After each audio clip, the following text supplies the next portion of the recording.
过去几年，他一直活跃在亚利桑那州的政治舞台上。画面中，他参加各种选举和公共活动的瞬间。今天，我们有机会近距离了解这位议员。I'm Alexander Kolodin. I am a Republican state representative from Legislative District 3. I am also a candidate for Arizona Secretary of State. I heard you are a lawyer. I am that as well. You have a very good career, lawyer. Why are you involved for the politician? At a certain point as a lawyer, you get so frustrated by the fact that you have to deal with laws that are poorly made all the time. And eventually you want to start fixing things. You have ideas for how to make it better. That's kind of what drew me into elective politics. My primary specialty as a lawyer is election law. I've actually had to litigate against our current Secretary of State many times, both while he's been Secretary of State and when he was Maricopa County Recorder, because he continues to violate the law. I had to sue him in 2020 because he was trying to give voters an illegal instruction that would have taken the power away from those voters to decide who they wanted to vote for.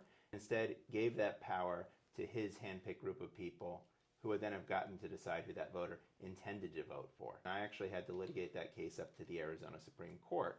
And I'm really proud. That's probably the case in my entire career I'm the most proud of, because in that decision, the Arizona Supreme Court said for the first time in our state's history that every Arizona citizen and voter has the right to challenge the unlawful act of an elections official. I've had to orchestrate litigation campaigns against him when he tried to seize the power to throw out votes from entire counties, when he tried to make it a crime to criticize him or go to the polls and say that's not right, it shouldn't be that way. He wanted the ability to throw people in jail because he was trying to scare people away from voting. Eventually, I've realized that it's taken me so much time to deal with all of the different ways that this guy tries to break the law that I should just go do the job myself. People often say that U.S. judicial process is much slower than others. It is true that all cases must go through such lengthy procedures. The U.S. judicial process is absolutely slower than the process in a lot of other countries. That's absolutely true. Do all cases have to go through such a lengthy process? Not necessarily. A lot of times what owners of private businesses will do is they'll put in their contract something called an arbitration clause. If you make that mandatory in your contract, two people can agree to do that. You can have your case resolved by essentially a private judge in a private court. That goes much faster. The reason that businesses like to put that into their contract sometimes is it's a lot faster and it's a lot cheaper. The cases that go through the normal court system, those are either cases where the businesses haven't agreed that they're going to go to this private arbitration, or criminal proceedings, or proceedings where you're bringing a civil suit against the government. A lot of those can take some time. There are certain types of cases, for example, in my field of election law, a lot of those cases are litigated under what's called the rules of procedure for special actions. Those rules provide for an expedited resolution process because usually when you're doing election litigation, it's very time sensitive in nature. So that's not true for the majority of cases in our court system. There are certain types of cases that go on the fast track. An election lawyer expert. How do you see Arizona 2020? Do you think more legal action is needed, or should the processing itself change? We opened the case a couple times. What I think the conservative legal community learned from 2020 is that post-election challenges are very, very difficult. The reason for that is that the U.S. Constitution lays out a process, especially when it comes to presidential elections, that by a certain time the electors have to meet to cast their votes, by a certain time Congress has to meet to count those votes and declare the result. That makes it so that in a very complicated post-election litigation scenario, there's never really time to, or very rarely time to fully develop a case, fully develop evidence, all of that before the constitutional hard deadlines. What I think we as a conservative litigation community have learned since then is, one, we have to invest a lot more in our litigation arm. President Trump did that very, very well in 2024. He put a lot of time, effort, and money behind an effort to make sure that the elections were reasonably secure. The other thing that we've learned, which I've also learned as a legislator, is that we really have to solve problems before they happen. There's a lot of time before an election to identify problems with elections processes, procedures, security risks, and vulnerabilities. And if you notice, each year since 2020, we've started litigating earlier and earlier before the election to try to fix some of these issues before they can actually occur. Because if you're actually doing your job well, people never know there's a problem because the problem's fixed before it can do anything wrong. That's certainly an approach I'm taking to election security in my run for Secretary of State. I'm working on several election security vulnerabilities right now. Obviously, some of the games that Adrian Fontes is trying to play in his lawsuit with the United States of America, where they're suing him for failing to turn over information that he's required to by federal civil rights law. Also working on some issues with Pima County regarding that county excluding observers from certain voting locations, which obviously undermines the security of the entire process. And where I hope to be, and I think we will be by the time we get to the general election, is you never have a perfectly secure election, but you can have an election that's reasonably safe and secure. That's an approach I've also taken legislatively. In 2024, right before the presidential election, I managed to get Katie Hobbs to sign a very comprehensive election reform package. Didn't fix everything that was wrong with our elections, but I had a little bit of leverage with her and I used it in order to fix some of those security vulnerabilities before the presidential election could take place. And we can see that that presidential election in Arizona went reasonably okay.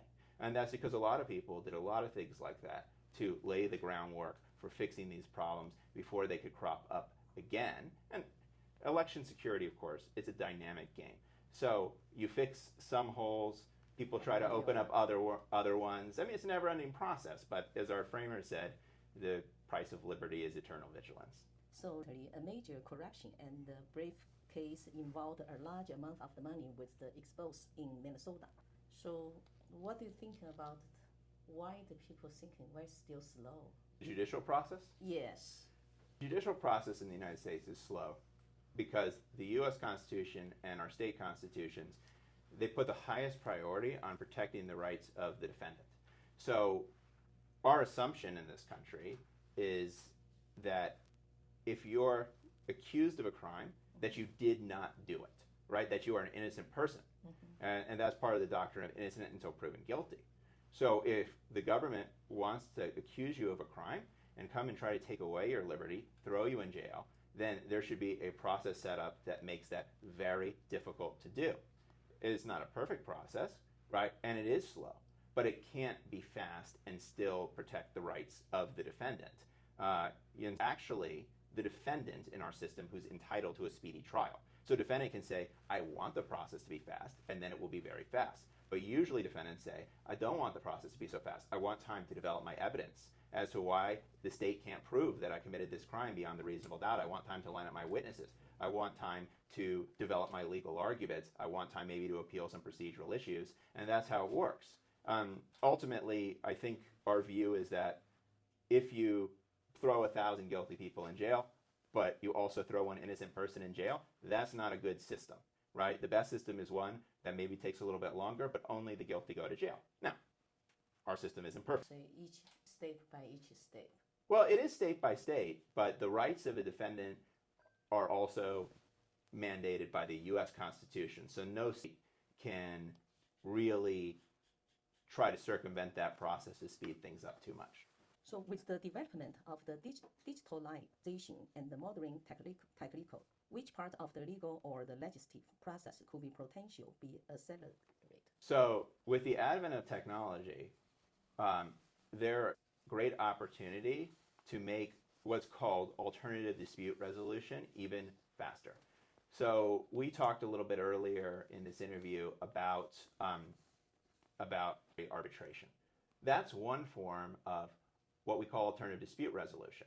There's another way of resolving your issues with somebody else or another company without going to court.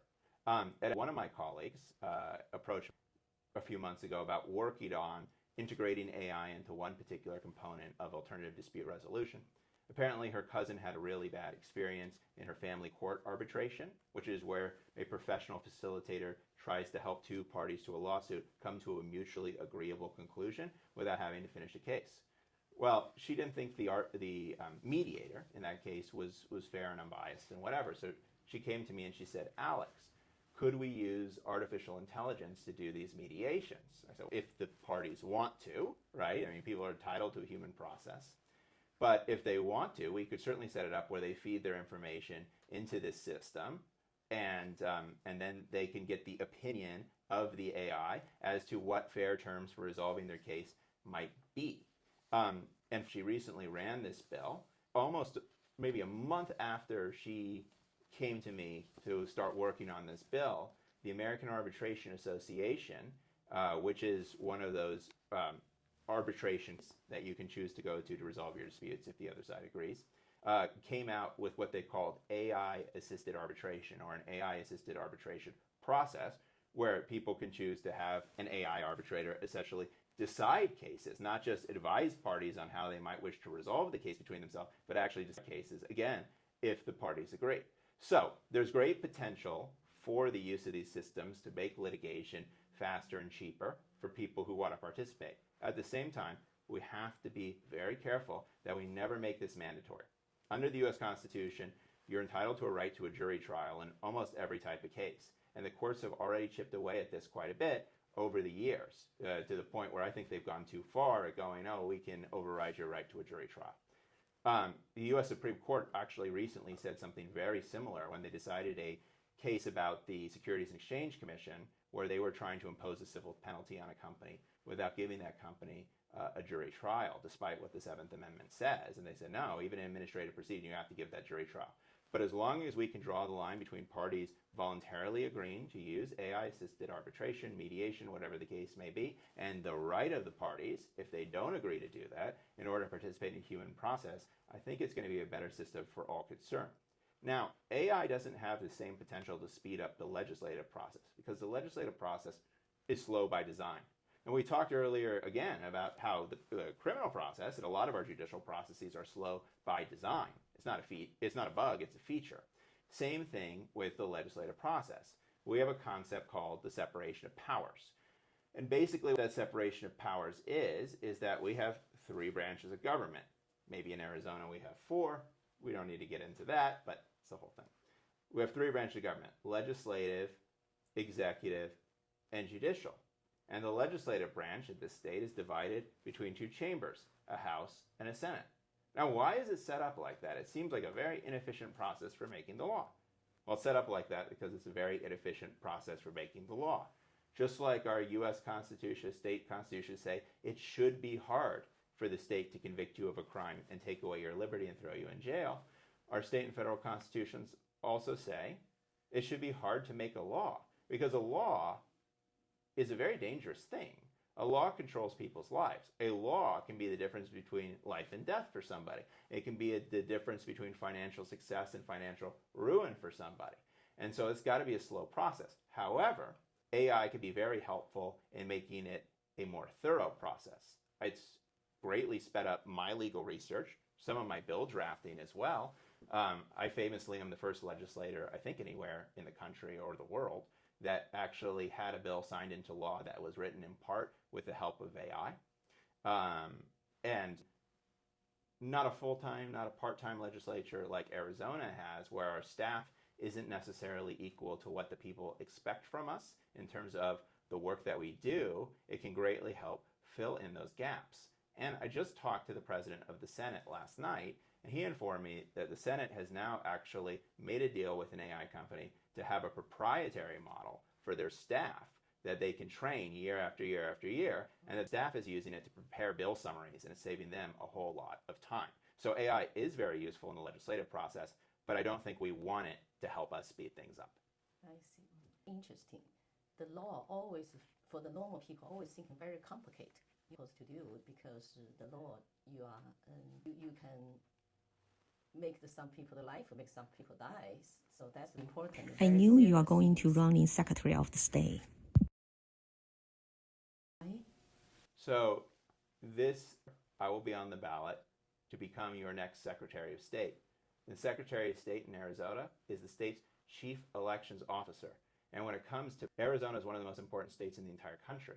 Why? Because we're what's called a swing state. So we're a state that really could go either way in these statewide federal elections. There are some states, Alabama, for example, difficult for a Democrat to win in Alabama. California, very difficult for a Republican to win statewide in California. But really, it's either side's game. Although Republicans, we've made massive strides in gaining a voter registration in a swing state. And so that's chief elections officer is one of the most important people in the entire edifice of American democracy, because he's the guy who's ultimately responsible for making sure that one of the most important states' elections that can decide the fate of the most powerful country in the world are run in a free and fair and even-handed manner. And I think I talked a little bit about this before, but I've had to go to court so many times because our current Secretary of State was not doing that, because he was trying to take away people's rights. Secretary of State in Arizona actually gets to make some criminal laws. And he was trying to abuse that power to take away people's rights. He was trying to take away people's ability to decide who to vote for. And he just wanted to throw out votes from entire counties. And to me, that's unacceptable as an American. We need a system that everybody can have complete confidence in. We need a system that's better administered. We need a system with cleaner voter rolls that are records of voter registration. The Department of Justice is right now suing Adrian Fontes, my opponent, to try to force him to turn over data on those voter rolls, which of course the Department of Justice is entitled to under federal law, because they don't think he's been doing his job. And by the way, I sued him in 2024 over a very similar issue. And the federal judge got very mad at him when he came before the court and said, I don't have any records that show that I've been ensuring that Arizona is maintaining clean and accurate voter rolls. Oh, I have the transcript. The judge was very, very mad and ordered him to compile and produce those records. So you can't have a guy like that who really doesn't know what he's doing, very sloppy, very reckless, very disrespectful of the people of Arizona and our rights under the Constitution. You really can't have a guy like that in what is, in my view, the most important election administration position in the country. And he's also done some other things. He's tried to allow to register to vote people who are in our country illegally. He's actually made it so that with respect to certain elections, you could register to vote with a social security number, which you don't need to be a U.S. citizen to get. Ultimately, very reckless, very dangerous, and I know that I am the most qualified person to ever run to be this state's chief elections officer. I have the experience and the knowledge of election law, very respected in my field, I'm very proud to say, and I have a vision of transforming Arizona's elections, which in recent years have been very embarrassing to our state nationally. I have a vision of transforming those elections into the country's best run elections, into the elections that are an example for all other states to follow. So if you got the elect, what are the first things you want to do? First thing I want to do is clean up the voter rolls, which is the Secretary of State's job under both state and federal laws, to make sure he's got the ultimate responsibility for making sure that only Arizonans who are lawfully registered to vote are permitted to do so, are listed on those rolls of people who are allowed to vote. That, to me, is of critical importance. And I want to work with the administration. They've offered the state, hey, you could use our software. You could run your voter rolls through our software. We could help you identify people who might not be in the country legally. My opponent has refused to turn over that information so that they can help Arizona. I obviously, on day one, want to take advantage of that offer, because why wouldn't I want somebody to help me do my job who have the best tools possible to do that job? Are you afraid to do that? I've been immune to the fear, right? And kind of election cases that I do, the kind of major election bills I work on, I'm constantly being threatened, this, that, the other thing. You can't live like that, right? And you certainly cannot allow those sorts of personal fears to interfere with your discharge of your duties as an elected official. I always joke with my colleagues, they make you take the oath of office before you get to do anything else, because if they made you take it afterwards, no one would take it. Once you realize how much personal sacrifice is involved with actually discharging those duties in the way that the law requires and that the citizens expect and deserve, it is very difficult. But I think my track record demonstrates that despite, difficulties in discharging those duties, when it comes to those threats, both financial and physical and all of that I have a documented track record as a member of the legislature of standing firm in my beliefs and doing my job. Well, thank you very much for sharing your thoughts. Hopefully you win. I hope so too. By the way, if you want to find out more about me, you can go to my website, www.alexforaz.com. And if you're there and you're registered to vote in Arizona, you can sign my nominating petition. You can donate if you're financially able, which would be greatly appreciated. But again, I'm Alexander Kolodin. I'm running for Arizona Secretary of State. I humbly ask for your vote, and I really appreciate you taking the time to help me educate the community. Thank you for joining us today and giving the community to get to know you.